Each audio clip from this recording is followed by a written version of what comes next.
राधे राधे, जय माता दी भक्तों। आप सभी को चैत्र नवरात्रि की अनंत और अनंत शुभकामनाएं। तो फ्रेंड्स, यहाँ मैं बना रही हूँ सामक के चावलों की खीर, जो बहुत ही जल्दी बनकर तैयार हो जाती है और बहुत ही स्वादिष्ट भी होती है। और सामक के चावलों की खीर नवरात्रि के व्रतों में बनाई जाती है। और फ्रेंड्स, इसकी कोई अलग से खास रेसिपी नहीं है, ये तो हम सभी को बनानी आती ही है। तो चलिए आज हम आपके साथ शेयर करते हैं नवरात्रि के 9 दिन माता रानी के 9 प्रिय भोग। नवरात्रि के 9 दिन माता रानी के कौन कौन से प्रिय भोग है, भोग हमें कैसे लगाना है, किस समय लगाना है, भोग लगाने की सही विधि क्या है। तो फ्रेंड्स, वीडियो को पूरा देखिएगा। आज हम आपको सारी जानकारी इस वीडियो में देने वाले हैं। नवरात्रि में माता रानी के 9 रूपों का पूजन किया जाता है और हर एक दिन माता रानी को अलग भोग भी लगाया जाता है। तो आइए जानते हैं नवरात्रि के 9 दिन के 9 भोग कौन कौन से हैं, और साथ ही ये भी जानेंगे कि इन भोगों को लगाने से क्या होता है। तो पहले नवरात्रि पर माता शैलपुत्री का पूजन किया जाता है और इन्हें देसी घी का भोग लगाया जाता है। तो देसी घी से बना कोई भी भोग आप माता रानी को इस दिन ज़रूर समर्पित करें। इससे हमारे सभी रोग दोष दूर हो जाते हैं और हमें निरोगी काया मिलती है। दूसरे नवरात्रे पर माँ ब्रह्मचारिणी का पूजन किया जाता है और इन्हें बताशे का भोग लगाया जाता है। बताशे की जगह पर आप चीनी या मिश्री का भोग भी लगा सकते हैं। इससे हमें दीर्घ आयु की प्राप्ति होती है। तो आप बताशे, चीनी, मिश्री से बने किसी भी मिठाई आदि का भोग भी माता रानी को इस दिन लगा सकते हैं। तीसरे नवरात्रे पर माँ चंद्रघंटा का पूजन किया जाता है और माँ चंद्रघंटा को इस दिन दूध का भोग लगाया जाता है। तो आप दूध या दूध से बनी किसी भी मिठाई का भोग माता रानी को इस दिन लगा सकते हैं। इससे हमें सांसारिक दुखों से मुक्ति मिलती है। चौथे नवरात्रे पर माँ कूष्मांडा का पूजन किया जाता है और माँ कूष्मांडा को मालपुए का भोग अति प्रिय है। तो आप खोए से, कुट्टू या सिंगाड़े के आटे से या पनीर से या किसी भी और चीज़ से मालपुए बना सकते हैं। मालपुए का भोग लगाने से हमारी बुद्धि का विकास होता है। इसके बाद 5वें नवरात्रे पर स्कंद माता का पूजन किया जाता है और इनका पसंदीदा भोग है केला।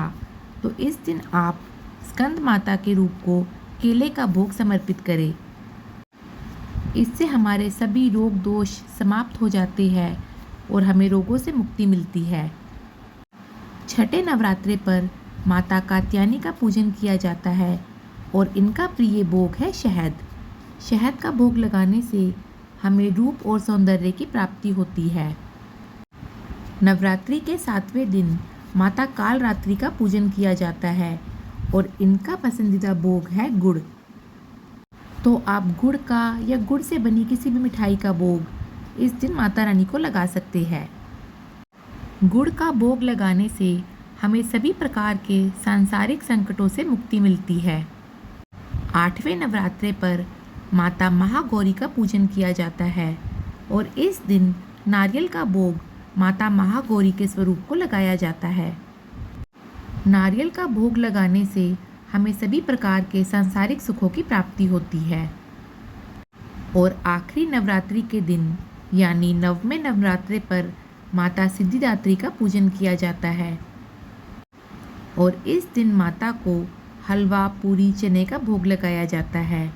इससे हमें सुख, शांति, वैभव, ऐश्वर्य की प्राप्ति होती है। तो अगर आप अष्टमी यानी 8वें नवरात्रे पर कन्या पूजन करते हैं तो आप हलवा, पूरी, चने का भोग माता रानी को इस दिन लगाएंगे। और 9वें नवरात्रे पर आप माता रानी को पंचमेवे, नारियल और फलों का भोग लगा सकते हैं। इसके साथ ही रोज़ाना सुबह की पूजा में माता रानी को अग्नि या हवन या अग्यारी में भी भोग लगाया जाता है। आप मिट्टी के किसी बर्तन में या जिस भी बर्तन में आप माता रानी को भोग समर्पित करना चाहते हैं, सबसे पहले उसमें कपूर जलाकर गाय के गोबर के उपले से अग्नि प्रज्वलित कर ले। अब सबसे पहले आप इसमें 2 लौंग के जोड़े चढ़ाए। लौंग फूल वाली ही होनी चाहिए। अब इसके बाद जिस दिन का जो भी भोग है वो भी आप अग्नि में ही समर्पित कर दे। तो अगर आपने सुबह की पूजा में ये भोग बना लिए है तो आप थोड़ा सा भोग अग्नि में ही समर्पित कर दे। ऐसा करने से ये भोग सीधा देवी देवताओं तक पहुंचता है। या फिर आप संध्या पूजा में भी माता रानी को ये भोग लगा सकते हैं, परंतु ध्यान रखें संध्या पूजा के समय हवन नहीं किया जाता। तो अगर आप सुबह की पूजा में ये भोग समर्पित करना चाहते हैं तो आप अग्नि में ही डालकर इसे समर्पित करें, और संध्या के समय अगर आप ये भोग समर्पित कर रहे हैं तो आप माता रानी के समक्ष ये भोग रखकर उनसे विनती करें कि आपके द्वारा बनाए गए इस प्रसाद को वह स्वीकार करें। नवरात्रि में रोज़ाना हवन करना बहुत ही शुभ होता है। तो अगर आप हवन भी नहीं कर सकते तो रोज़ाना कपूर जलाकर उसमें 2 लौंग के जोड़े सबसे पहले डालें और साथ में ही बताशे का भोग रखकर अग्नि को प्रज्वलित करें। तो फ्रेंड्स, नवरात्रि की सुबह की पूजा में आप रोज़ाना माता रानी को 2 लौंग के जोड़े, बताशे, कपूर से अग्नि प्रज्वलित कर कर दे सकते हैं। इसके अलावा इलायची और पान का भोग भी माता रानी को अति प्रिय है, और ये भोग माता रानी को सुबह की पूजा में अग्नि प्रज्वलित करके ही दिया जाता है।